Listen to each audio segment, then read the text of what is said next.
आपण पाहत आहात सत्य व रोखठोक न्यूज चॅनल महावृत्त न्यूज। आवाज तुमचा, ताकद आमची। मध्ये 27,000 दुकानं केमिस्टची या राज्यामध्ये त्या ठिकाणी आहेत। 2-3 कोटी लोकांच्या वर 4-5 कोटी 2.5 कोटी लोक तर बीपी आणि शुगरच्या गोळ्या घेतात या महाराष्ट्रामध्ये। 5 ते 6 कोटी लोक किमान सगळी औषधं या ठिकाणी घेतात आणि म्हणून केमिस्ट या राज्यातला अत्यंत महत्त्वपूर्ण घटक या राज्याच्या आरोग्याच्या दृष्टीने आहे।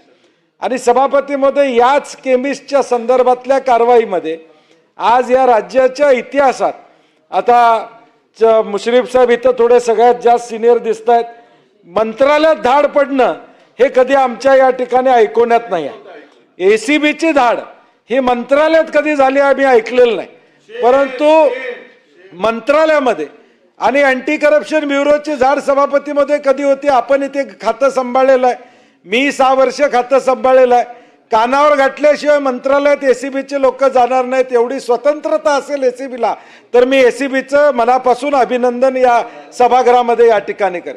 परंतु आज त्याची मान्यता घेऊन रेकी करून 2 दिवस रेकी करण्यात आली। एसीबी कुठली तक्रार आल्यानंतर रेकी केल्याशिवाय धाड टाकत नाही, रेकी करून या ठिकाणी धाड टाकली जाते। मंत्र्यांचे ओएसडी का पीए त्या ठिकाणी सापडले जातात, पैसे घेताना प्रत्यक्ष त्या ठिकाणी सापडले जातात, त्यांची फक्त त्या डिपार्टमेंटहून या डिपार्टमेंटला बदली, याच्या पलीकडे या ठिकाणी काही होत नाही। आज तीच अवस्था सभापतीमध्ये हापकिनमध्ये स्वतः सभापतीमध्ये ज्या खात्याचे मंत्री आहेत, अन्न औषध प्रशासन खात्याच्या मंत्र्यांचं पत्र आहे। हापकिनमध्ये काही 2-3 अधिकारी खालच्या लेवलचे आहेत जे योग्य काम करत नाहीत अशी तक्रार स्वतः मंत्र्यांची आहे, म्हणजे आमदारांची नाही, स्वतः मंत्र्यांची आहे। खोटी सही केली अधिकाऱ्यांची। खालचे उपाध्यक्ष विधानसभेचे त्यांची तक्रार आहे, विधानसभेच्या उपाध्यक्षांची त्या तत्कालीन उपमुख्यमंत्री अजितदादांच्याकडे। हापकिन संस्थेबद्दल एक वेगळा आता विषय या लागलेला, त्याची वेगळी लक्षवेधी आम्ही मांडू। आता तो रिलायन्सला द्यायचं चाललंय का अशी शंका निर्माण झालेली आहे। परंतु सभापती महोदय, राज्यात चाललंय काय की एका बाजूला जे आरोग्य केमिस्ट खातं, ज्या केमिस्टच्या माध्यमातून या ठिकाणी खरी औषधं दिली पाहिजेत। सभापती महोदय, मंत्री महोदयांनी मधल्या काळामध्ये 5 पुरवठाधारकांना स्थगिती दिली जे खोटी औषधं देत होते। अगदी केंद्रातनं दट्टे आल्यावर ही स्थगिती उठवली गेली। मी जाहीर बोलत नाही कुणाचा दट्टे आला, केंद्रातनं दट्टे आला। 5 विशाल एंटरप्राइजेस, जया एंटरप्राइजेस या सगळ्यांना मंत्री महोदय स्थगिती देतात खोटी औषधं दिल्यानंतर। वरून निरोप आल्यावर मग तुम्ही जागे झालात, अजितदादांनी बोलवून सांगितलं तुम्हाला हे चुकीचं केलं, मग तुम्ही ती स्थगिती या ठिकाणी उठवली। मग तुमच्या प्रत्यक्ष बर्दास्त आहे का खोट्या औषधांसाठी या राज्यातल्या? आणि सभापती महोदय, हा विषय महत्वाचा आहे।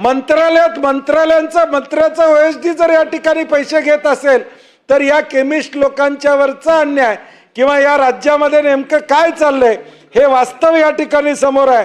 आणि म्हणून आमची सभापती महोदय आपल्या माध्यमातून या ठिकाणी मागणी आहे, मुख्यमंत्री महोदयांनी परवा क्लीन चिट दिलेली आहे, आता ते सगळ्यांनाच क्लीन चिट देतात, कुणाला सोडत नाहीत।